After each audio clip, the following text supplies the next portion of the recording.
ভণ্ড বলেছেন, গালি দিয়েছেন আমার পীরকে, শত শত লোক ভণ্ড বলে গালি দিয়েছেন।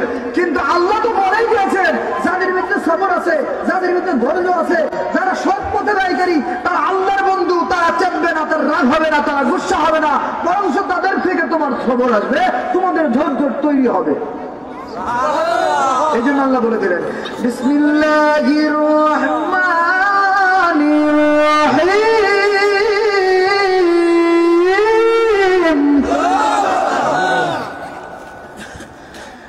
الصابرين والصادقين والقانتين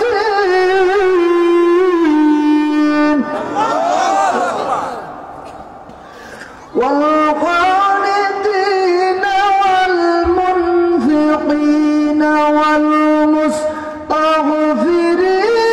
بالأسحار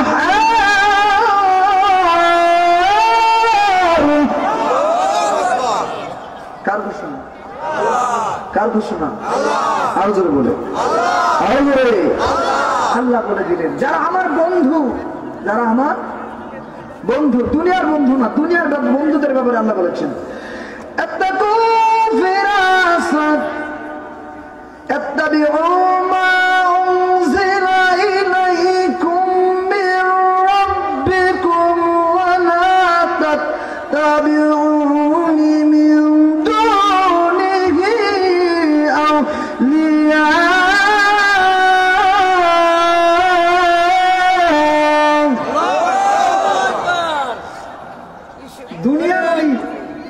অনেকে বলবে এই দুনিয়ার কোন ওলি আল্লাহর কাছে যাওয়া যাবে না, বলে না? তাদের ব্যাপারে আল্লাহ বললেন। আবার আল্লাহর ওলি যারা, তাদের ব্যাপারে আল্লাহ বলে দিয়েছেন। পার্থক্যটা কে করে দিয়েছেন? আল্লাহ বলেছেন সূরা আরাফ 3 নম্বর আয়াত খুলেন, যাদের হাতে অ্যাপস আছে আপনারা অ্যাপস খুলেন, প্লে স্টোরে চলে যান, অ্যাপস ডাউনলোড করেন, কোরআন আয়াত খুলেন, সূরা আরাফের 3 নম্বর আয়াত। কয় নম্বর আয়াত? সূরা আরাফের 3 নম্বর আয়াত আল্লাহ বলেছেন ইত্তাবিউ মা উনজিলা ইলাইকুম মির রাব্বিকুম ওয়ালা তাত্তাবিউ মিন দুনিহি আউলিয়া ওয়ালা তাত্তাবিউ মিন দুনিহি, কি বলছেন? আউলিয়া বলছে না? এই আয়াত দিয়ে তো ওই যে আমাদের বর্তমানে যিনি কি মান্দানা যিনি আছে, মাসকানা কি নাম জানো? আচ্ছা যাই হোক, ঐশ্বরিয়া নিশ্বরিয়া বিভিন্ন নায়িকাদের নিয়ে আলোচনা করে আমাদের এক বক্তা, আমাদের সিলসিলার না, বাইরের বক্তা, বর্তমানে খুব জোশ, বুঝছেন? উনি এই আয়াতের ব্যাখ্যা দিয়ে বলতেছে আল্লাহ বলছে দুনিয়ার কোন অলির কাছে যাওয়া যাবে না। কে বলছে? আল্লাহ যে বলছে দুনিয়ার অলির কাছে যাওয়া যাবে না। সুন্দর কথা বলেছেন, আপনাকে অসংখ্য ধন্যবাদ, এত সুন্দর পড়াশোনা করেছেন।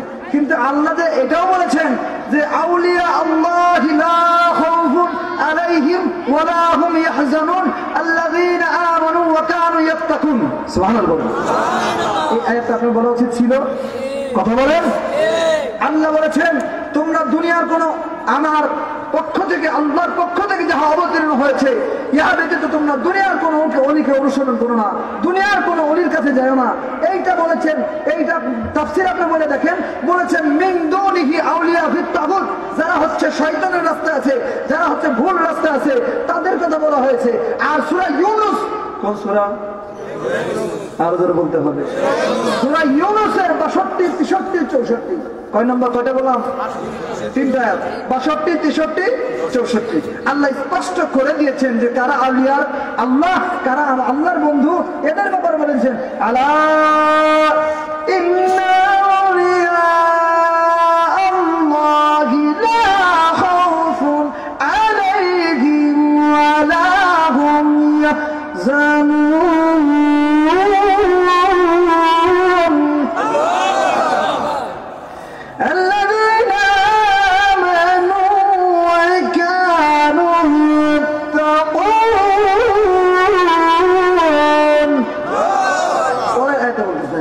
لهم البشرى في الحياة الدنيا وفي الآخرة। আল্লাহর কালামে কোনো ভুল আছে? আপনার আমার মোল্লার ভিতরে ভুল আছে। কথা বলেন। আমি আমার নিজেকেও ছাড় দিতে রাজি না, আমার ভুল হবে আপনি বলবেন মানুষের ভুল করতেছে, কোনো সমস্যা নাই, আই ডোন্ট মাইন্ড, আমি কোনো মাইন্ড করবো না ভাই। শিক্ষার কোনো বয়স নাই, মায়ের খাওয়ানোর কোনো বয়স ওদের বুঝে বসে মার খেতে পারে। যেটা আমরা কালকে দেখলাম, পরশুদিন দেখলাম, এত মুরব্বী মুরব্বী মানুষ, এ মারে ওরে, ও মারে এর। কথা বোঝেন নাই? যারা ইন্টারনেট চালান তারা দেখতেছেন তো, এ গ্রুপ ও গ্রুপ, এ মারে ওরে, এ মারে ওরে, বুঝে বসে কেন মার খাবে? বুঝেন নাই? সব কপালের দোষ। এমন দল করবেন যেই দল আপনি মার খাবেন, আপনি মৃত্যুর পরে আপনার নামটা আপনি শাহাদাতের চাচা, শাহাদাতের নাম ওঠে। এমন ভাবে আমল করেন, মানুষ আপনাকে শাহাদাত বলবে না, এর একটা শহীদ হয়েছে, আমল করে শহীদ হয়েছে।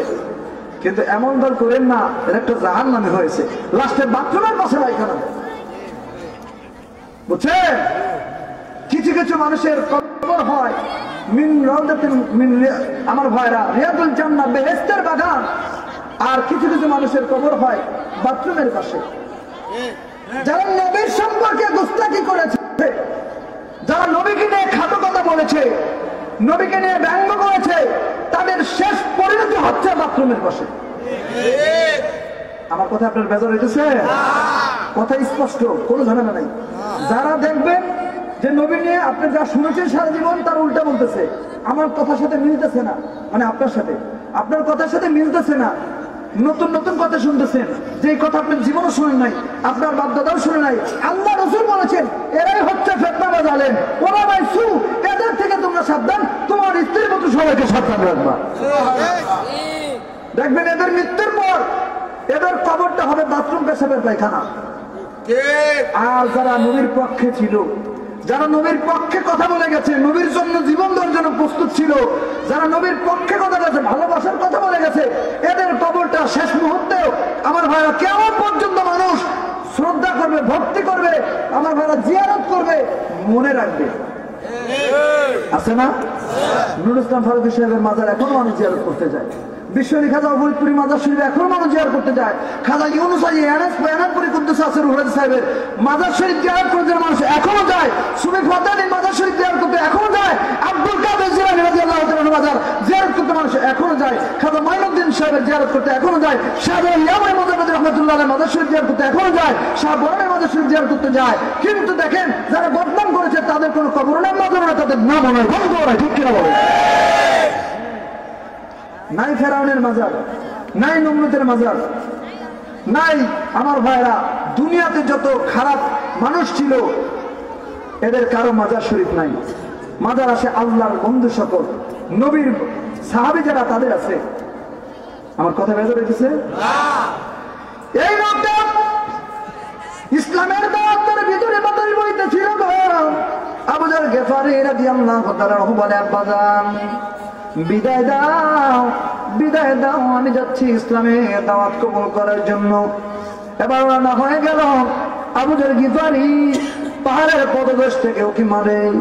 পাহাড়ে নবীর সাহাবীগণ মসজিদের ভিতরে বসে বসে আলোচনা করে, হুজরা শরীফের সামনে বসে বসে আলোচনা করে। দূর থেকে যখন নবীর সাহাবীগণ হাঁটে, আবু যর গিফারী তো ডাকাত, তাদের কাজ হলো রাতে, মনে আছে না? ডাকাতের কাজ হলো রাতে গো, দিনে কোনো কাজ নাই, দিনে তারা চেহারা দেখায় না। এ বন্ধু বাবারা, জাকের ভাইরা, দিলের কানটা লাগায় দেন।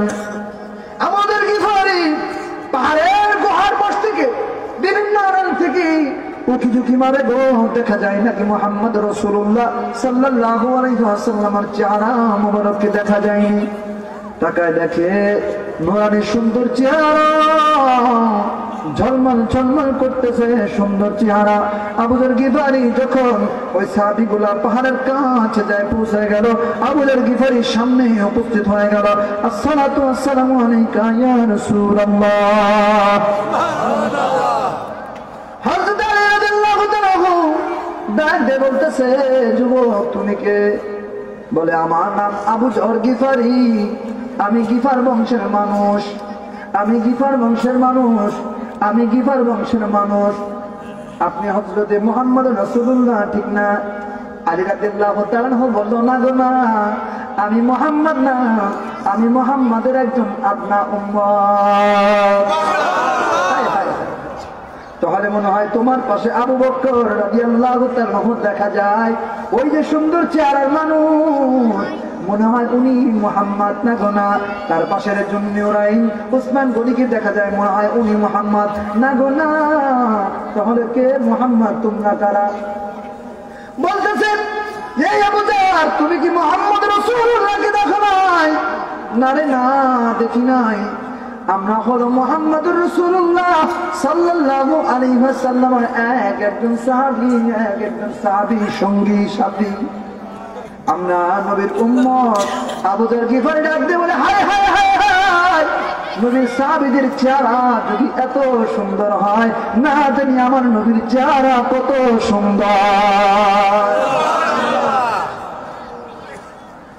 রাসূল তোমারই কারণে এ বিশাল ভবনে আল্লাহর পরিচয়। না ছিল আকাশ, না ছিল বাতাস, না ছিল দুনিয়া দীপ্তিময়। রাসূল তোমারই কারণে বিশাল ভবনে আল্লাহর পরিচয়। রাসূল আমার রাসূল আসার কারণে আজকে আমরা আল্লাহ নামটা বলতে পারতেছি, আল্লাহকে বুঝতেছি। আল্লাহর ওলি সকল আল্লাহকে চিনেছে, সুবহানাল্লাহ বলে। যাদের কাছে আল্লাহর নূর আছে, যাদের ব্যাপারে আল্লাহ হাদিসে কুদসির মধ্যে বলে দিয়েছেন, নবী আপনি বলে দেন না, আমি বলতেছি ইত্তাকু ফিরাসাতাল মুমিনিন ফাইন্নাহু ইয়ানজুরু বিনুরিল্লাহ। আল্লাহ যারা বন্ধু, আল্লাহর অন্তর্দৃষ্টিকে ভয় করো। কেননা ফাইন্নাহু ইয়ানজুরু বিনুরিল্লাহ, তারা আমি আল্লাহর নূর দ্বারা সব কিছুই দেখতে পায়। জোরে বলেন না আল্লাহু আকবার। আজকে আমরা আমাদের আলোচনার পাঠ এমন হয়ে গেছে, নবীজি কিছুই জানে না। নবীজি সাধারণ মানানোর জন্য আমাদের গায়ের ভিতরে একটু বারের জন্য মানে কষ্ট হয় না, দ্বিধা দেয় না যে আমরা এই কথাটা নবীর সঙ্গে কেমনে বলি। আল্লাহ ওলিদের ব্যাপারে আল্লাহ বলতেছেন তাদের অন্তর্দৃষ্টি তোমরা ভয় করো, কারণ তারা আমি আল্লাহ নূর দ্বারা দেখতে পাই। কি দ্বারা? তার মানে আমার নবী দেখে না। আমার নবী দেখে কি দেখে না? আপনাদের ঈমান আমি দেখতে চাই, আপনাদের জজবা দেখতে চাই। আমার নবীর ব্যাপারে আপনাদের আকীদা আমি দেখতে চাই। আমার নবী দেখে, আমার নবী শোনে, আমার নবী জানে, আমার নবী বুঝে, আমার নবী সব কিছু আজকে মাহফিলের কোথায় কি হয় সব কিছু দেখতে পায়। আপনারা বিশ্বাস আছে না? আমি দেখতে চাই কার কার বিশ্বাস আছে, হাত তুলে দেখান তো। হাত নামান। আলহামদুলিল্লাহ বলে। নবীর ব্যাপারে কোনো ছাড় পাবেন না। আপনার সঙ্গে আমি মিলে যাব। আমার বাবাকে গালি দেন, মাপ চান, মিলে যাব। আমারে গালি দেন, কোনো সমস্যা না, মা বোঝার দরকার নাই, মিলে যাব। কিন্তু ভাই যান নবীকে নিয়ে গোস্তাকি করবেন, সম্ভব না। আপনার সঙ্গে আমার ঐক্যমত হওয়া সম্ভব, কারণ আমার ঈমান আমার নবী। মাগাজে পুরা রুহে ঈমান জানে দিন, मगज पूरा रूह ईमान जान दिन हस्ते हुब्बे रहमतुल लिल आलमीन पढ़ेन हस्ते हुब्बे रहमतुल लिल आलमीन। कुराনের মধ্যে বলেন ঈমানের রূহ বলে, ধর্মের প্রাণ বলো গো, হাসতে হবে রহমাতুল লিল আলামিন। সব কিছুর মূল আমার নবীর, আমার নবীর ভালোবাসা ভালোবাসা ভালোবাসা। জোরে জোরে বলুন আল্লাহু আকবার। আর জোরে বলুন না ইয়া রাসূলুল্লাহ। আবু জাহল বলে হায় হায়, নবীর সাহাবী যদি এত সুন্দর হয়, না জানি আমার নবী কতই সুন্দর। হায় হায়, চলো গো চলো, আমি নবীর কাছে যাব, আমারে তোমরা নবীর কাছে নিয়ে যাও। আবু জাহল গিফারি রাদিয়াল্লাহু তাআলা আনহুকে নবীর কাছে নিয়ে যাওয়া হলো। এ আবু জাহল বলো কি বলতে চাও? আমি তোমার চেহারার ভিতরে কালিমার দাগ দেখতেছি। সুবহানাল্লাহ। আরে সাহাবীদের আমল ছিল গো, আল্লাহু ওয়া রাসূলুহু আ'লাম, আল্লাহু ওয়া রাসূলুহু আ'লাম। কালকে যারা আছে যত আলেম ওলামা আছে আপনারা তাদের কাছে জিজ্ঞাসা করবেন যে এই হাদিসটা মুফতি মাওলানা আবিদ হাসান মুলবুলি সাহেব বলে গেছে, ওরা হাদিস শরীফের ভিতরে নাকি 70-80 বার এই কথা আছে। আমার কথা আপনারা বুঝতেছেন? সবাই বুঝতেছেন? কালকে আপনারা যত অন্য ধর্মের আলেম আছে তাদেরকে বলবেন মুফতি মাওলানা আবিদ হাসান মুলবুলি সাহেব বলে গেছে যে আল্লাহু ওয়া রাসূলুহু আ'লাম, আল্লাহ এবং তার রাসূল ভালো জানেন। কি বললাম? আপনি বলতেছেন নবী জানে না, নবী জানে না, কিন্তু উনি বলে গেছেন যে হাদিস শরীফের ভিতরে বুখারী থেকে শুরু করে সিয়াসিত্তার বিভিন্ন হাদিস শরীফের ভিতরে 70 থেকে 80 জায়গার ভিতরে আমার জানা মতে যে 70 থেকে 80 জায়গার ভিতরে আল্লাহু ওয়া রাসূলুহু আ'লাম এই কথাটা সাহাবীরা বলে গেছে। তাহলে পরে আল্লাহর সাহাবীরা কি ভুল করছেন? না, যারা বলেন সাহাবীরা বলতেন যে আমার নবী আল্লাহ জানে, নবী জানে। আল্লাহ জানে, আল্লাহ জানে, নবী জানে। আপনি বলেন আল্লাহ জানে, নবী জানে না। হবে? হবে? সাহাবীদের সাথে মিল আছে? তাহলে ওই হাদিসটা কেমনে মানলেন? আনা আলাইহি ওয়া আসহাবি, আমি এবং আমার সাহাবীদের পক্ষে যারা থাকবে, পথে যারা থাকবে, মতে যারা থাকবে। আপনি তো সাহাবীদের মানলেন না, ঠিক কিনা বলেন? আল্লাহু ওয়া রাসূলুহু আ'লাম, আল্লাহ জানে, নবীও জানে। এইটা হচ্ছে সাহাবীদের কথার আদব। আমাদের বাবা মা আপনার কদম মোবারকে কুরবান হোক, এটা ছিল সাহাবীদের আদব। আজকে আমরা নবীর পক্ষে একটু কথা বললে, নবীদের একটু কথা বললেই বলে বাড়াবাড়ি করে, বলেন না ঠিক না? কি রে ভাই, আমি তো আমার বাবার প্রশংসা করতেছি না, আমি তো আমার মায়ের প্রশংসা করতেছি না, আমার বইয়ের প্রশংসা করতেছি না, এলাকার কোন মেম্বার চেয়ারম্যানকে খুশি করার জন্য বলতেছি না। যার প্রশংসা করতেছি, যাকে না বানাইলে আল্লাহ 18,000 মাখলুকাতের কিচ্ছু বানাইতো না। সেই নবীর প্রশংসা করবো না তো করবো কার? করবো তো কার প্রশংসা করবো?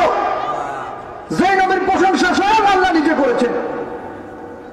ইন্নাল্লাহা ওয়া মালাইকাতাহু ইউসাল্লুনা আলান নবী ইয়া আইয়ুহাল্লাযীনা আমানু সাল্লু আলাইহি ওয়া সাল্লিমু তাসলিমা।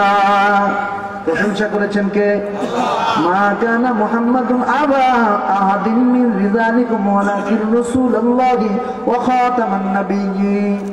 প্রশংসা করেছে কে? আল্লাহ। আপনি আমি প্রশংসা না করলে আমার নবীর দাম বাড়বে না কমবে? আপনি করতেছেন আপনার জন্য, আপনি করতেছেন আপনার জন্য, আমি করতেছি আমার জন্য। আল্লাহ যদি আপনি একটা সিজদা না দেন, 5 ওয়াক্ত একবার নামাজের ঘরেও না যান, আল্লাহকে আল্লাহ বলে একবার না ডাকেন, বলেন তো আল্লাহর শান কমে যাবে? আল্লাহর দাম কমে যাবে? জান্নে কমবে না। আমার আল্লাহ বলেছে যেখানে আমি আল্লাহর শান, যেখানে আমি আল্লাহর নাম, সেখানে আমার নবীর শান, সেখানে আমার নবীর নাম। ও বন্ধু, যেখানে আমি আল্লাহর জিকির হবে গো, সেখানে আমার নবী হাবিব পাকের জিকির হবে। জোরে বলেন আল্লাহু আকবার। কেমনে কমাইবেন, কেমনে কমাইবেন, কেমনে কমাইবেন? আমার নবীর দাম তো আমার আল্লাহ বাড়াই দিয়েছে। ফাযকুরুনি আযকুরুকুম ওয়াশকুরুলি ওয়ালা তাকফুরুন।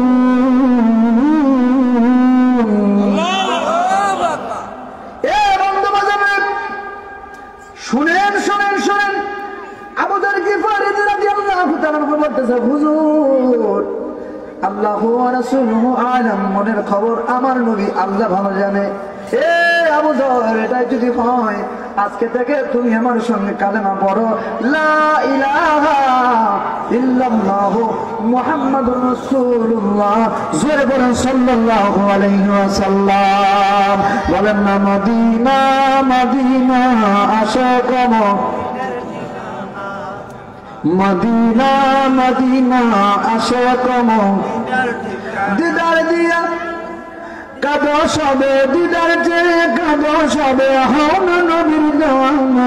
মদিনা আশাকম মিনের ঠিকানা, বর্ণনা মদিনা মদিনা। এবং কালেমা পড়ে দিল। এবার আবু যর গিফারী যখন কালেমা পড়তে পড়তে যায়, লা ইলাহা ইল্লাল্লাহু মুহাম্মাদুর রাসূলুল্লাহ, লা ইলাহা, গভীরভাবে খেয়াল করেন, মজা আছে, শুনেন, ঈমান বাড়বে। লা ইলাহা ইল্লাল্লাহু মুহাম্মাদুর রাসূলুল্লাহ পড়তে পড়তে পড়তে পড়তে পড়তে পড়তে আবু যর গিফারী যায়। হঠাৎ করে ওই যে রাতের বেলা ডাকাতের সর্দারেরা যারা সবাই মিলে ডাকাতি করে রে। উনি তো ডাকাতদের সর্দার, কিন্তু ওনার সঙ্গে সাঙ্গা পাঙ্গা আছে না নাই? ডান হাত বাম হাত আছে না নাই? যখন ওই মদিনার শহর দিয়া রাস্তা দিয়া আবু যর গিফারী যাই রে, ডাকতে বলে আবু যর কি পড়তেছে মুখে মুখে শুনি। বলতেছে লা ইলাহা ইল্লাল্লাহু মুহাম্মাদুর রাসূলুল্লাহ। কি পড়তেছো তুমি? তুমি মুসলমান হয়ে রাখবে, এটা তো মুসলমানদের কালিমা। আল্লাহু আকবার বলেন। পৃথিবীর যে প্রান্তে যান, যার জবান থেকে শুনবেন লা ইলাহা ইল্লাল্লাহু মুহাম্মাদুর রাসূলুল্লাহ, এক জবানে বুঝতে পারবেন সে আল্লাহর বান্দা, নবীর উম্মত। কথা বলেন ঠিক। আর জোরে ঠিক। তো আবু যর গিফারি বলতেছে লা ইলাহা ইল্লাল্লাহু মুহাম্মাদুর রাসূলুল্লাহ। ডাকাতের ডান হাত বলতে সর্দারের ডান হাত, আবু যরের ডান হাত বলতেছে ও সর্দার আপনি কি পড়তেছেন? বলে আমি কালেমা পড়তেছি। হায় হায় কোন কি আপনি মুসলমান হয়েছেন? হ্যাঁ মুসলমান হয়েছি। আর ডাকাতি করবেন না? না করবো না। তাহলে পরে আপনার খবর আছে, কালেমা ছাড়তে হবে গো, না হলে আপনার এখান থেকে আমরা যেতে দিব না। জোরে বলেন না আল্লাহু আকবার। হাজর করিয়া বুঝতে গেলে তার ঘরে মরম জ্বালা, কেউ বুঝিতে পারে না রে আল্লাহ তাআলার খেলা, ওই আমার দয়ার খেলা। আবু যর গিফারী ধরিয়া কালেমা গ্রহণ করার কারণে উনি একা গিয়েছিল, সুযোগটা পাইয়া ওনার দলের সর্দার ডাকাত দলের আর একটা গুরু সবাই মিলিয়া তাকে মারামারি শুরু করলেন, মারতে শুরু করলো। আবু যরের গায়ে রক্তাক্ত করে ফেললো। তাদের মধ্য থেকে আবু যর গিফারী বলতেছে তোমরা আমার মাইরো না, তোমরা আমার মাইরো না, আমি সত্য কালেমা গ্রহণ করেছি, সত্য কালেমায় দীক্ষিত হয়েছি, তোমরাও কালেমা গ্রহণ করে নাও। সত্য বলতেছি এই কালেমা একবার গ্রহণ করে দেখো, এই কালেমাটা সত্য, এই কালেমাটা মধুর, এই কালেমার ভিতরে রয়েছে আত্মার শান্তি, আত্মার তৃপ্তি, এই কালেমার ভিতরে বাবা আল্লাহ আল্লাহ রাসূলের সন্তুষ্টি। জোরে বলেন না সুবহানাল্লাহ। কিন্তু আমাদের কথা কেউ শুনতেছিল না। এ বন্ধু বাজানো আবু যর গিফারী রে তারা মারতে লাগলো। পিছন থেকে একজন লোক দৌড়ে আসলো, এ তুমি জানো রে আবু যর গিফারী কিন্তু ডাকাতদের সর্দার, ও কিন্তু গিফার বংশের মানুষ, গিফার বংশের মানুষ। তোমরা যদি সিরিয়া হইয়া যখন যাবা, ডাকাতি করার জন্য যাবে রে, ও ইসলাম ধর্ম গ্রহণ করেছে, কিন্তু ওর বংশের যারা আছে, অথবা ও যদি তোমাদের এই কয়জনের একবার লাইটে পায় অথবা ঝুঁক মতো পায়, তোমার কিন্তু টেঙ্গি ভাঙবে। আছে না? শুধু প্রাণী দিয়ে আমার মাছের তোর খবর আছে, আছে না নাই? ওই লোকটা বলতেছিল তোমরা জানো না আবু যর গিফারী কেমন মানুষ, এই লোকটা তোমরা এখন একা পাইয়ে মারতেছ, যদি মাইরা হেলাও ওই রাস্তাটা যখন বিষ ব্যবসা বাণিজ্য করতে যাবা, ডাকাতি করতে যাবা, তোমাদের সব গোলারে বিছাই ফেলবো। এই কথা বলার পর তারা বলল আচ্ছা ঠিক আছে মারতাম না, ছেড়ে দিলাম, যাও বোঝা তোমরা ছেড়ে দিলাম, তুমি আজকে থেকে আমাদের দলভুক্ত না। আবু যর গিফারী চোখে পানি নিয়ে বাড়ি থেকে বিদায় নিয়ে চলে আসলো। না রে না, আমি আর তোমাদের সাথে থাকবো না, আমি চির বিরাগী হয়ে গেলাম। আরে বিরাগী কাকে বলে রে? জীবনের সব কিছু ছেড়ে দিয়ে যিনি আল্লাহ আল্লাহ রাসূলের পথে যিনি চলে যায় তাকে বলা হয় বিরাগী। জোরে বলেন আল্লাহু আকবার। আল্লাহর খেলা পড়েছিল ওই দরজার বিরাগী, যাকে বলা হয় জুহুদ। আল্লাহর রাস্তায় যিনি নিজের সব সম্পদ, সামান্য বর্জ্য না বছর বন্ধু বাদাম রে, জাকের বেড়া রে, জীবনের সব সম্পদ, রাজার ছেলে ছিল, রাজবংশের মানুষ ছিল, সব সম্পদ বিক্রি করে একটা টুকরা দিয়া দাদা হলো এনে পুরো কদম মোবারক দিয়া ভিক্ষুকের নাই চলে গেছে। কিচ্ছু ছিল না যখন তার সব সম্পত্তি পীরের হুকুম পাইয়া বিক্রি করে দিয়া নিজের সব কিছু দাদা হুজুরের কদম মোবারকে দিল। দাদা হুজুর একটা ধমক দেয়া বলে, এ বেটা তাড়াতাড়ি এখান থেকে সর। লক্ষ তখন সময় পাকিস্তান পিরিয়ডে লক্ষ টাকা, কত শত বিঘা জমি, সব বিঘা জমি বাবার অনুমতি নিয়ে পীরের হুকুমে সব কিছু বিক্রি করে দিয়ে পীরের কদমে জমা দিয়েছে। পীর সেটা নিয়ে বলতেছে সর। কার পরীক্ষা? ভাইজান যারা তরিকা করে না তারা বুঝবে না। যারা তরিকার পথে নাই তারা বুঝবে না এই পথটা বড় মারাত্মক পথ। দুনিয়াতে বাদশাহী, আখিরাতে বাদশাহী। জোরে বলেন না সুবহানাল্লাহ।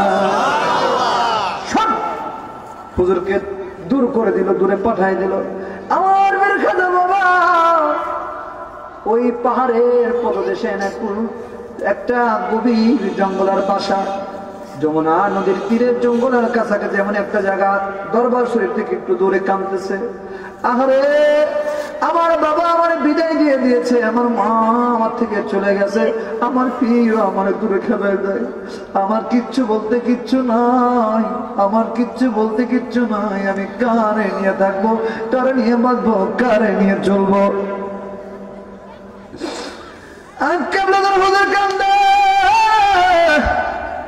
রাত্রি যখন গভীর হয়ে যায়, দাদা হুজুর খুঁজতে খুঁজতে কোথায় কোথায় গেল ফরিদপুরি, কোথায় রে ফরিদপুরি, ফরিদপুরের মৌলানা সাহেব কোথায়?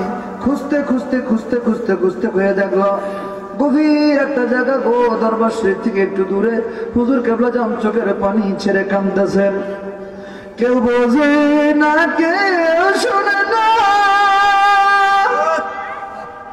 করে যে কত খেলা, কেউ বোঝে না, কেউ শোনে না, করে যে কত হেলা। ওরে তো পাপের ব্যথায় কাঁদছেন বাবা নিরালায়। আরে তোমার আমার পাপের ব্যথা কাঁদছেন বাবা নিরালায়। যুগ শ্রেষ্ঠ আমার বাবা মাওলানা, ওরে শোনো জোরে চাইলে বাবা, দিলের ময়লা থাকে না। ওরে শোনো জোরে চাইলে বাবা, দিলের ধোকা থাকে না। হুজুর কেবল যান কান্নাকাটি আর পরে আর গজল গায়। পিছন থেকে দাদা হুজুর খাদায় পুরি বলতেছে, বাবা আর তোমার কাঁদতে হবে না। আরে বাবা আমার বুকের মধ্যে তুই কি বুঝিস না আমি তোরে কত ভালোবাসি, তুই কি বুঝিস না আমি তোরে কত মহাব্বত করে থাকি। সব সম্পত্তি দিয়া দিছিস রে বাবা, পীরের কদমে নেশার হয়ে গেছি। সব সম্পত্তি আল্লাহর রাস্তায় দিয়ে দিয়েছিস বাবা। আমি যদি ওখানে তোরে গলা জড়াই ধরতাম, তোরে আমি ভালোবাসতাম, অনেক মানুষ এতে মনে কষ্ট পাইতো। বাবা আল্লাহ তোমার খেদমত কবুল করেছে। এ বাবা আজকে তোমার কাছে কিচ্ছু নাই, কিচ্ছু নাই, কিচ্ছু নাই, কিন্তু আমার একটা দিন আসবে না, কোটি কোটি মানুষ তোমার কাছ থেকে ছড়বে না। জোরে বলেন আল্লাহু আকবার। বন্ধুরে আমার পীর কেবলার হুজুর বলতেছিল, বাবা সেদিন আমি দুঃখের ভিতরে আমার পীরের কথা শুনিয়া মুসকি মুসকি হাসতেছিলাম। আমার সব কিছু আমি আমার পীরে দিয়ে দিয়েছি। আমার পীর ছাড়া আমার কেউ নাই। আমার পীর আমার বলতেছে কোটি কোটি টাকার মালিক আমি হব, কোটি কোটি মানুষ আমার হবে, বিশাল সাম্রাজ্যের অধিকারী আমি হব, দুনিয়ার বাদশা হব, আখিরাতের বাদশা হব। আমার নাই খাওয়ার পয়সা, আমার নাই পরার জামা কাপড়, আমার নাই থাকার জায়গা। আমার পীর বলে, বাবা কোটি কোটি মানুষ তোমার ঘিরিয়া ধরবে, ছাড়বে না। আমি ওই কথা শুনে যখন হাসি দিয়েছিলাম, আমার পীর বলেছিল, বাবা না জানলে বুঝিস না, ওলি আল্লাহদের জবান যেটা বলে সেটা সত্য সত্য সত্য। জোরে বলেন আল্লাহু আকবার। শরীয়তের সরাজারি, তরিকতের মহাজ্ঞানী, শরীয়তের সরাজারি, তরিকতের মহাজ্ঞানী, হকিকতে ভান্ডারি, মারিফাতের মাওলানা। তোমরা যাইয়া দেখো না, জাগার হয় না তুলনা, বলেন তোমরা যাইয়া ফরিদপুরের রাতের শীতে পীর কামেল সেই একজনা, পীর কামেল সেই একজনা, তোমরা যাইয়া দেখো না যাহার হয় না তুলনা, বলেন তোমরা যাইয়া দেখো না যাহার হয় না তুলনা। প্রিয় ভাইরা আমার, আপনারা একটু সত্য করে জাকের বায়না জানা আছে বলবেন, হুজুর কেবলা জানকে দেখতে পরে আমার নবীর ভালোবাসা অন্তরে বইতে হইতে কি হয় নাই? আমার হুজুর কেবলা জানকে দেখলে পরে বাড়ি ঘরের কথা মনে থাকতো না? ভাই সত্যি কথা বলেন। এমন মানুষ পৃথিবীর দিকে খুঁজে পাওয়া যায়? কত মানুষ দেখলাম রে, আমার বয়স যখন 8 থেকে 9 বছর, আমার স্মরণ আছে হুইল চেয়ারের মধ্যে হুজুর কেবলা জান পড়ে গেল, গাড়ির মধ্যে দরবার শরীফ ঘোরাঘুরি করতো। আমার মনে আছে রে, আমরা যখন ওই গেট 1 নম্বর গেটের সামনে যে মাঠটা আছে, ওই মাঠটা অনেক উঁচা নিচা ছিল, ওখানে আমরা দাঁতটা নিয়ে ক্রিকেট খেলতাম ছোট্ট বয়স থেকে। বাজান আমার বাড়িতে হতো আত্মশীতে বন্ধু, ও জাগের বাইরা শোনো, দিলের কানটা লাগায় শোনো গো, আমার বাড়ি আত্মশীর জন্য বাস্তব জীবন থেকে বলতেছি। হুজুর কেবলা জান যখন গাড়ি নিয়ে সব দরবার শরীফটা সাইর করতো, বিকেল বেলা আসরের সময় বাহির হতো, আর আমরা বিকেল বেলা খেলাধুলা করতাম। খেলাধুলা করার সময় রে, যখন আমরা হুজুর কেবলা জান গাড়ি দেখতাম গেট থেকে বের হয়েছে, তখনই গেটটা তখন পাকা ছিল না, পাকা ছিল না। 8 বছর যখন, বুঝেন না, এখন থেকে প্রায় 22 বছর 23 বছর আগের কথা। ও বন্ধু বাজান, তাই হুজুর কেবলা জানের মধ্যে বহুত, হুজুর কেবলা জান ততক্ষণ পর্যন্ত মুরিদদের খোঁজ খবর রাখতো, এলাকা দিয়ে ঘোরাঘুরি করতো, কার বাড়ি খাবার আছে, কার বাড়ি খাবার নাই, কার পরনে বস্ত্র আছে, কার পরনে বস্ত্র নাই। আবার কেবলা জান হুজুর দাঁড়ে দাঁড়ে ঘুরে ঘুরে খোঁজ খবর নিত। আরে যখন বন্যা হয়ে গেল রে, 98 বন্যা, 98 বন্যার সময় আমি সাঁতার শিখেছিলাম। পানি যখন আমার একটু বেশি, তখন আমি সপ্তাহে সপ্তাহে যাইতাম। ওই 98 বন্যার সময় আমরা মাদ্রাসার 3 তলার উপরে ছাদে থাকতাম। আর কেবলা জান হুজুর মানুষদেরকে নিয়োগ করে, কোন বাড়িতে খাবার আছে, কোন বাড়ি ডুবে গেছে, কোন বাড়িতে খাবার নাই, কোন বাড়ি ডুবে নাই, তোমরা যে ভালোভাবে খবর নাও, কার কি লাগবে। খিচুড়ি পাকাইয়া পাকাইয়া দরবার শরীফ থেকে এলাকার মানুষদেরকে দিত। যদি দেখতে চাও, বিশ্বজাকের মন্দিরে যাও, মাটি কাটা বড় সুন্নত, মানুষকে খাওয়ানো বড় সুন্নত। যে হাদিসের ব্যাপারে মিশকাত শরীফে আসছে, আবু দাউদ শরীফে আসছে, আইয়ুল ইসলাম খায়র সাহাবীরা আরজ করলেন, ইয়া রাসূলুল্লাহ ইয়া হাবিবাল্লাহ, দিনের মধ্যে উত্তম কাজ কোনটা? ক্বালা নবী সাল্লাল্লাহু আলাইহি সাল্লাম তুতাইনু তাআম ওয়া তাকরাউস সালাম, চিনো মানুষকে বেশি বেশি খাদ্য খাওয়াও, মানুষকে বেশি বেশি খাদ্য খাওয়াও, মানুষকে বেশি বেশি খাদ্য খাওয়াও। সুবহানাল্লাহ। আজকের মাহফিলে খাবার আছে না নাই? আছে। এই আছে না নাই? বিরিয়ানি কিন্তু আছে, আছে না নাই?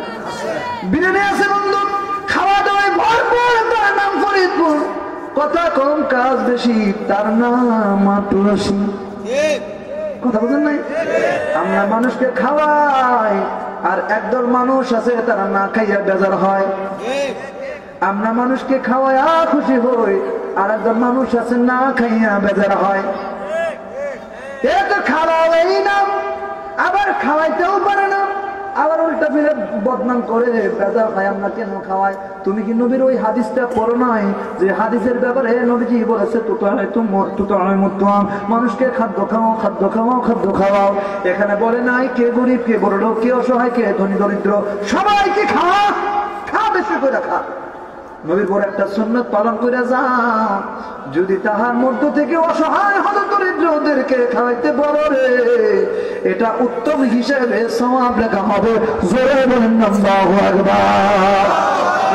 আজকে আমাদের এখন এতই উন্নতি হয়েছে, এতই পরিণত হয়েছেন, মানুষকে দাওয়াত দিতে যাইতে চাই না। যাদের একটু টাকাওয়ালা পয়সাওয়ালা আছে তাদেরকে তো বলাই যায় না, ঠিক না? কিন্তু আজকে আগে এমন একটা অবস্থা ছিল রে, টাকাওয়ালা আর পয়সাওয়ালা নাই, মিলাদের কথা শুনলে পরে মানুষ দৌড়াই গেছে। আজকে ফিতনা, এত বড় ফিতনা, নাজায়েজ বলতে বলতে নাজায়েজ বলতে বলতে আমাদেরকে এত দূরে খেদাই দিয়েছে, নবীর বড় বড় সুন্নাত থেকে আমাদেরকে দূরে খেদাই দিতেছে। মিলাদ শরীফ, মানুষকে খাওয়ানো, 40 করা, এছাড়া সওয়াব সবগুলা নবীর হাদিস দ্বারা প্রমাণিত। আমার ভাইরা, এই মানুষকে খাদ্য খাওয়ানোর ব্যাপারে অসংখ্য হাদিস রয়েছে। মানুষকে আজকে খাবার থেকে বিরত রাখা, মূলত এইটা মানুষকে খাওয়ার থেকে বিরত রেখে আপনাকে বাধা দিচ্ছে না, নবীর হাদিস শরীফের বিরোধিতা করতেছে। কথা বলে ঠিক না ঠিক? আবু যর গিফারি বলল, আমার বিদায় দাও। আলোচনা লম্বা বাজান, সংক্ষেপ করে দিচ্ছি।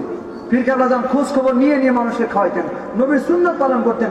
দরবার শরীফে পরিচ্ছন্নতার জন্য একটা ডিপার্টমেন্ট রয়েছে, মানুষ যাতে সুন্দরভাবে বসতে পারে, সুন্দরভাবে খেতে পারে, একটা ডিপার্টমেন্ট রয়েছে ঝাড়ুদার ক্যাম্প। সুবহানাল্লাহ বলেন না? ঝাড়ুদার ক্যাম্পের এই যে আমাদের আসাদ ভাই আছেন দায়িত্বে, রুহুল ভাই আছেন দায়িত্বে, ওনারা ঝাড়ুদার ক্যাম্পের এক একজন কর্মী প্লাস বড় বড় মওলানা। সুবহানাল্লাহ বলেন? দরবার শরীফে শুধু প্যান্ট বড় হয় না, খায়া খায়া বড় বড় প্যান্ট বানায় না, তারা আমল করে, তারা কর্মী, তারা খেদমত করে, তাদের ভিতরে ইশক আছে, মহব্বত আছে, পাশাপাশি খেদমত আছে, নবীর সুন্নাহ আছে। আর তোমরা মৌলবীরা খালি নাজায়েজ ফতোয়া দিয়া আজকে সুন্নত থেকে মানুষকে দূরে খেতে দিতেছে। বাজান, আমার পীর কেবলা জান হুজুর সুন্নতের বহির্ভূত কোনো কাজ করেন না। মানুষকে খাদ্য খাওয়ানোর বড় সুন্নতটা জারি রেখেছেন, মাটি কাটার বড় সুন্নত জারি রেখেছেন, ছাগল চড়ানো, বকরি চড়ানো, ঘোড়া, উট, দুম্বা চড়ানোর বড় সুন্নত জারি রেখেছেন। আপনি কি করতেছেন? কয়দিন মানুষকে খাওয়াইছেন? ফতোয়া দেন। নবীর প্রিয় সাহাবী আবু যর গিফারি রাদিয়াল্লাহু তাআলা এবার নবীর কদম মোবারকে চলে আসলেন। নামাজ যখন শেষ হয়ে যায়, সকলে মজলিসের ভিতরে আবু বকর, ওমর, ওসমান, আলী রাদিয়াল্লাহু তাআলা আনহুমা তিনারা বসে বসে নবীজির হাদিস মুবারক নিয়ে গবেষণা করে, বড় বড় হাদিস শরীফ নিয়ে তারা গবেষণা করে। বন্ধু, গভীরভাবে খেয়াল করেন, এদিক সেদিক মনোযোগ দিবেন না। আমার কথা শোনেন, নবীজির হাদিস বর্ণনা করা হচ্ছে, তারা হাদিস বর্ণনা করতেছে, হাদিস মুবারক নিয়ে গবেষণা করতো। আবু যর গিফারি দূর থেকে শুনতো, কিন্তু মজলিসের ভিতরে আসতো না, দূরে দাঁড়ায় থাকতো। ডাক দিতে, আবু যর এদিকে আসো। উনি বলতো, হুজুর বলেন। বলে, আমাদের এখানে বসো। বলতো, আমি একটু ফাঁকে থাকি, আমার দূরে থাকতে পছন্দ হয়। আবার যখন নামাজ হয়ে যেত, আবু যর গিফারি দূর থেকে শুনতো, দূরে দূরে থাকতো।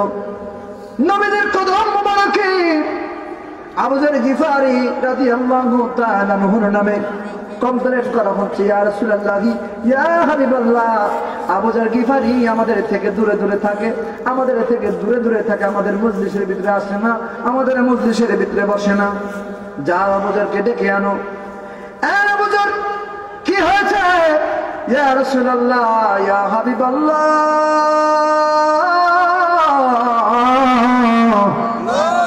আরো জোরে, রাহমাতুল লিল আলামিন, আমি একা থাকতে আমার বড় ভালো লাগে। আপনি নবীর চেহারা দেখে দেখে আমার দিনটা কেটে যায়। আপনাকে যখন সামনে থেকে দেখি গো নবী, এই জোশটা আমার ভিতরে যখন আবার সরে যায়, এই জোশটা আমার ভিতরে রুহানি ভাবে থেকে যায়। আপনার চেহারা দেখে দেখে আমি দূরে থাকতে চাই, আমি মানুষের মজলিস থেকে দূরে থাকতে ভালোবাসি। এবার আমার নবী বলতেছে, হ্যাঁ সাহাবী শুনে নাও, তোমরা সবাই শুনে নাও, তোমরা সবাই শুনে নাও। নবীর ইলমে গায়েব শোনেন, তোমরা শোনো, সবাই শুনে নাও। আমার আবু যর গিফারি দূর থেকে দূরান্তে চলে যাবে, আমার আবু যর গিফারি একাই থাকবে, আমার আবু যর গিফারি একা পড়ে থাকবে, আমার আবু যর গিফারি একাই মৃত্যুবরণ করবে, আমার আবু যর গিফারি জীবনে এমন একটা জায়গায় যাবে রে, যেখানে জনশূন্য মানুষ থাকবে, কোনো মানুষজন থাকবে না। ও সাহাবীরা শুনে নাও, সর্বশেষ সংবাদটা, আমার আবু যর গিফারি ইসলামের জন্য এইভাবে সে শাহাদাত হবে, কিন্তু তার জানা যায় হাজার হাজার শত শত দামি দামি সাহাবীরা যাইয়া উপস্থিত হইয়া জানাজা নামাজ আদায় করবে। জোরে বলে কে আল্লাহু আকবার।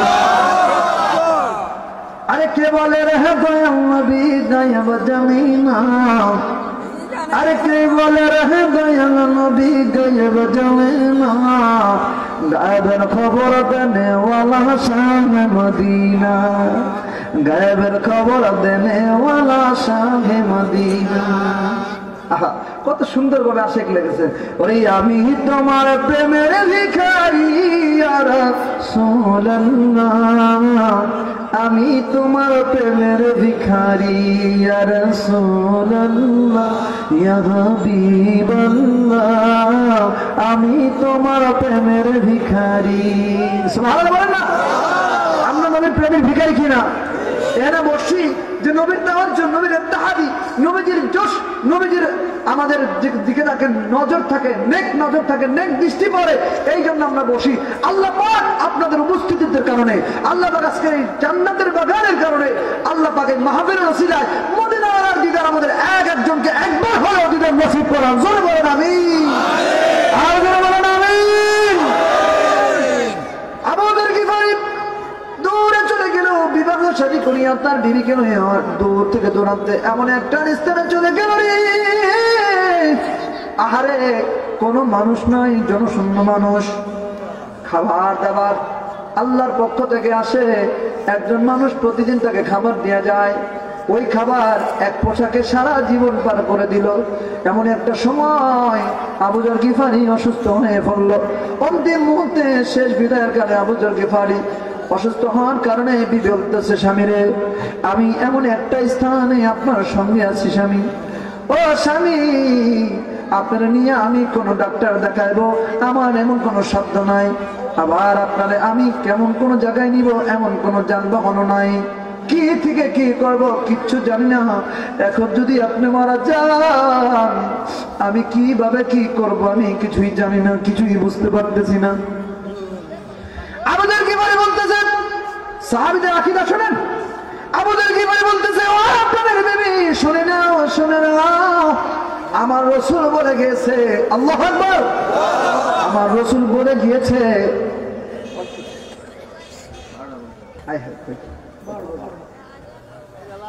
জোরে বলেন আল্লাহু আকবার। আরে চলবে না, থামাই দিব, আরেকটু চলবে। কারা কারা পক্ষে না হাত তুলে দেখান তো। অনেকেই পক্ষে না।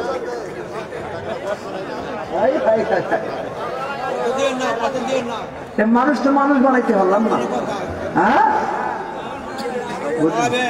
পারবে? হায় হায় হায়, ইসলামে আসেন বোঝা যায়। কালকে তো পরীক্ষা নিছি রে ভাই, গতকাল তো আপনাদের নরসিংদীতে ছিল। কালকে তো মানুষ খুব টাইট, উল্টা পাল্টা জিজ্ঞেসে কিন্তু সোজা উত্তর দিছে। আজকের মানুষগুলো, আপনারা তো আমার পরিচিত মানুষ, গত বছর আমি এখানে আসছি তো, গত বছরে আসছি। আপনারা তো আমার পরিচিত মানুষ, আপনাদের জোশটা বেশি, এই জন্য তাড়াতাড়ি হাত তুলছেন, ঠিক কিনা? আল্লাহ পাক আপনাদের জোশটা কবুল করুন। জোরে বলুন আমিন। যাই হোক, শুনেন বাজার, বলতেছিলাম পারবেন, কিন্তু জোশে হাত তুলছেন। আল্লাহ পাক সকলের মনের খবর জানি, কে জানেন? দেখে না, আমার নবীও দেখে, আল্লাহ দেখে, নবীও দেখে, আল্লাহ দেখে। আল্লাহ নবীর ব্যাপারে আবু যর গিফারি বলতেছে, বিবি রে শোন, আমি যদি মারা যাই, আমি যদি মারা যাই, এ বিবি তোমার টেনশনের কোনো কারণ নাই।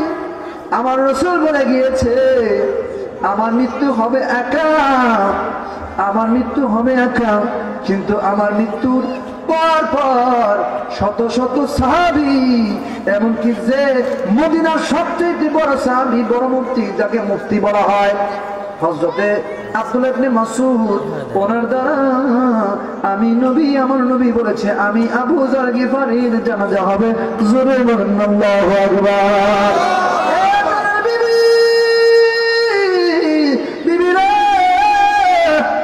করে যাও, পাহাড়ের টিলায় যাও, পাহাড়ের টিলায় যাও, পাহাড়ের উপরে উঠিয়া দেখো ডাইনে বামে কোনো মানুষ দেখতে পাও কিনা। যদি কোনো মানুষ দেখাও, যদি লম্বা কোনো মানুষের উপস্থিতি দেখো, বুঝতে পারবা আমার সময় শেষ, আমার সময় শেষ। আর যদি কোনো মানুষ না দেখো রে, মানুষ না দেখো, বুঝতে পারবা আমার এই অস্বস্তিটা অস্বস্তি থাকবে না, আল্লাহ আমার সুস্থ করবে। এবার আবু যর গিফারির বিবি পাহাড়ের টিলায় উঠে উপরে চলিয়া যায়। যাইয়াও কি যা দেখতেছে একটা বিশাল কাফেলা তাদের বাড়ির দিকে আসতেছে, তাদের উঠানের দিকে আসতেছে। দৌড়ায় স্বামীর কাছে চলে যায়, ও প্রাণের স্বামী, সত্যই বলেছেন, আপনার কথা অনুযায়ী, নবীর ভবিষ্যৎবাণী অনুযায়ী এক বিশাল বণিক, এক বিশাল কাফেলা নিয়ে একটা গোত্র আমার দিকে আসতেছে। ও প্রাণের বিদায় দে, আমার সময় হয়ে গেছে শেষ, আমি আর থাকতে পারবো না, আমি আর থাকতে পারবো না, বিদায় দে। হক আদায় করতে পারলাম না, জীবনে তোমার ঠিক মতো খাবার দিতে পারলাম না, আরাম আস দিতে পারলাম না, ভালো পোশাক পরাইতে পারলাম না রে বিবি, ও বিধি বিদায় দে, আমার শেষ ঘন্টা বেজে গেছে, এখানে আমার শেষ। আল্লাহর নবীর কথা অনুযায়ী আল্লাহর মালাকুল মাউত কিছুক্ষণের মধ্যে আমার কাছে হাজির হয়ে যাবে। জোরে জোরে বলেন আল্লাহু আকবার। তখন কোথায় কার মৃত্যু হবে এই খবর আমার নবী জানে কি জানে না? আর জোরে বলেন জানে কি জানে না? আমার নবীর পবিত্র রূহ মুবারক কবজের জন্য জিবরাইল, আমার ভাইরা জিবরাইল আমিন আজরাইল আমিনকে নিয়ে হাজির হয়ে যায়। আজরাইল আমিন সালাম দেয়, উত্তর দেয় না, নবী এমন উত্তর দেয় না। প্রথমবার সালাম দেয়, উত্তর দেয় না, দ্বিতীয়বার সালাম দেয়, উত্তর দেয় না। আল্লাহ বলে দিয়েছেন পৃথিবীর কোন মানুষের জন্য এভাবে আল্লাহ বলে না, ও আজরাইল আমার নবী যদি ইজাজত দেয়, পারমিশন দেয়, তাহলে করে আমার নবীর জানের মধ্যে হাতটা দিবা, তা না হলে আমার নবীর রূহটা তুমি কবজ করতে পারবে না। এটা হলো আমার নবীর প্যার। সুবহানাল্লাহ। আজকে বলেন আমার নবী আপনার মধ্যে সাধারণ, আমার নবী পেশাব ছিল পেশাব মুবারক, আপনি পেশাব করলে দুর্গন্ধ মুবারক। কথা বলেন ঠিক না? আপনি বলেন আজকে নবীর সঙ্গে মিলাই দিতে চান, আপনি পেশাব করলে পরে ভালো একটা তরতাজা গাছ 2 দিনের মধ্যে পইরা মুচাকে মইরা পুচ্চা সাফ হবে। কথা বলেন ঠিক না? বেটি পুচ্চা সাফ হয়ে যাবে, গন্ধে দুর্গন্ধ থাকা যাবে না। আপনি বড় মৌলানা, বাড়ির মধ্যে পেশাব করে ঘরের ওই যে কি বলে এটা খাটের নিচে আপনি সুন্দর করে পেশাবটাকে একটা বলের মধ্যে অথবা একটা গ্লাসের ভিতরে অথবা একটা মগের ভিতরে রাখবেন। পেশাব বড় এত ঘিরান আপনার কবে, দিদি বলবে মৌলানার ঘরে, মৌলানা তোর ঘরে তুই থাক না, এবার তাড়াতাড়ি বের হ। জোরে বলেন না কেন? যত বড় মৌলানা হন না কেন, একদিন পেশাব ঘরের ভিতরে রেখে দেখেন দিদি ঠাট্টা কারে কয়, আরে যতক্ষণ পেশাব রাখবেন দুর্গন্ধ তত কমবে না বাড়বে? আপনারা পিছনে মনে হয় বুঝতেছেন না, বাড়বে না কমবে? ঘেরান ছাড়াই যাবে। হ্যাঁ ঘেরান ঘেরান নাকি দুর্গন্ধ? আমার ভাষা বুঝেন তো আপনারা? আমি ফরিদপুরের মানুষ, সহজ ভাষায় কথা বলতেছি, ঠিক না ঠিক? কিন্তু আমার নবী পেশাব করার পরে পেয়ালার ভিতরে রাখার পরে গো গভীর রজনীতে যাকে আমার নবী বলেছে উম্মি বাদা উম্মি, মায়ের পরে যদি কোনো মা থাকে সেটা হলে উম্মি আইমান, উম্মি আইমান। সুবহানাল্লাহ। গভীর রজনীতে যখন উম্মি আইমানের তৃষ্ণার কারণে মহিলাদের ঘন ঘন তৃষ্ণা পায়, মহিলা যারা আছে গো ঘন ঘন তৃষ্ণা পায়, রাত্রেবেলা পানি খায়। উম্মি আইমান রাদিয়াল্লাহু তাআলা তৃষ্ণার্ত করার কারণে পানি খুঁজতে লাগলো। পানি গভীর রজনীতে পানি সন্ধানে যখন বের হয়ে গেল, কি জানি রে নবীজির ঘর মোবারকের ওই দিক থেকে একটা মিষ্টি আম্মার ঘ্রাণ করতেছিল। আর এই ঘ্রাণ শুনে শুনে উম্মে আইমান সুন্দর করে টপ করে গিলে ফেললো। সুবহানাল্লাহ।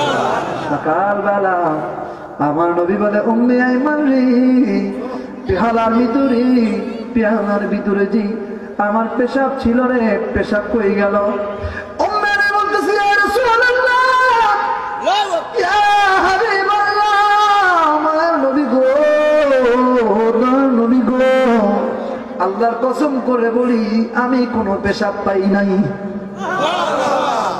ইয়া রাসূলুল্লাহ, আমি পেয়ালার ভিতরে এমন একটা মেশকে আমার ঘিরান কইতেছিল, আমি এটা অতিমধ্যে আমি শরবত মনে করে খেয়ে ফেলেছি নবী, আমি তো পেশাব খুঁজে পাইলাম না।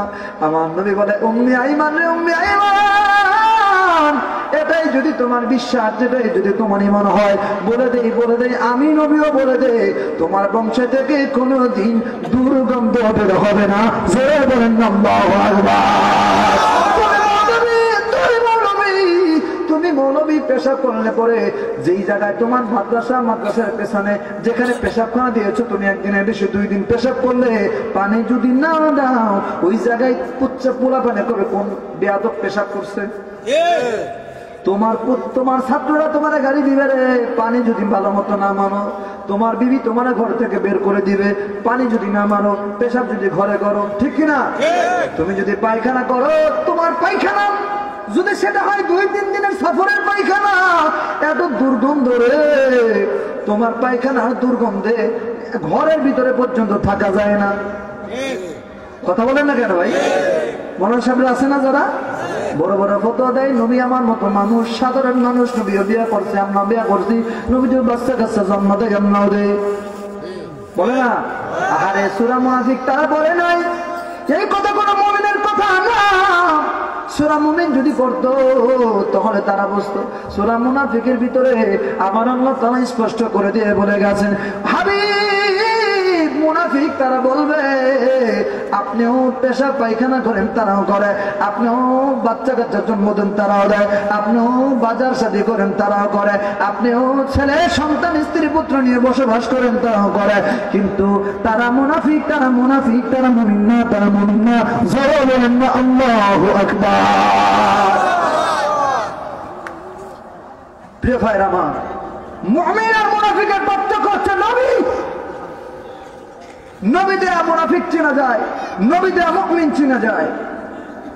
নবী দেয়া মুমিন চেনার মন্ত্র আমার পীর কেবলাদার হুজুর এই জন্যই বলে গেছেন, নবীতে মরিদে সদা জলে যারো কিবা মরণ সমন ভয় তার। নবী প্রেম সুধা পান কর সবে মনবে, দহনা যাতনা জুড়াইবে, খোদা প্রাপ্তি তর তরে লাভ হবে নবী, পদবিনে ভাব সবই মিশে। এ আমার মৌলানা ভাইরা, কবে বুঝবেন রে?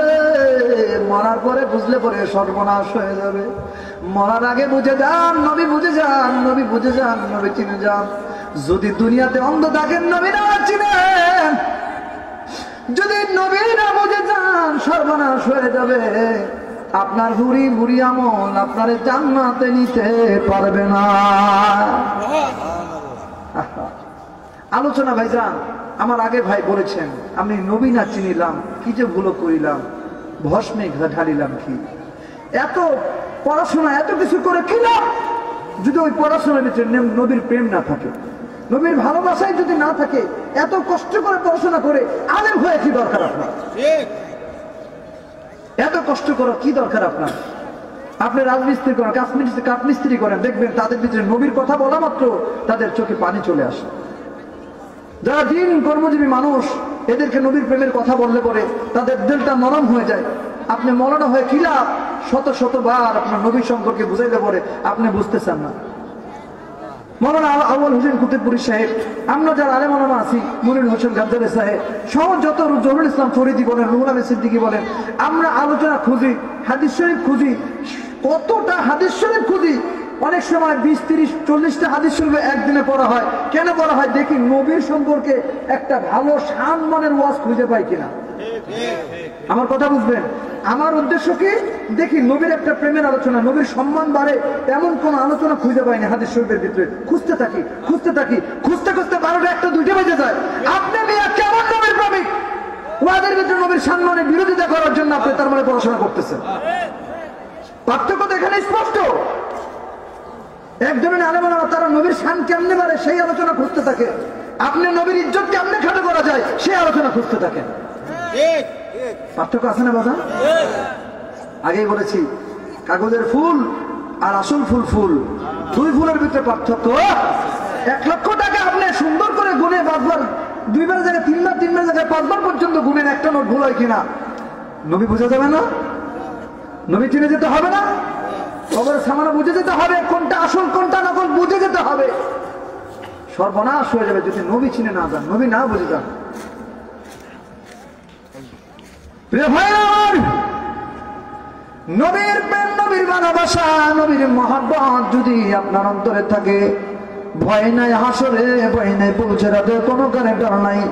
ইমান আমার মহব্বত নবী মুস্তাফার গো, ইমান উম্মত নবী মুস্তাফার গো জাহান্নামে পড়ে থাকি তাতে গম নাহি রাখি গম মানে হচ্ছে ভয় জাহান্নামে পড়ে থাকি তাতে ভয় নাহি রাখি ইশকে মুহাম্মাদির গালে ফাঁসি যদি হয় গো ইশকে মুহাম্মাদির গালে ফাঁসি যদি হয় গো খাগে গলি মদিনার শত তো বিছানা মোর বালাখানা হইল মোর গলি মদিনার গো আসেন আমার নবীর মহব্বতে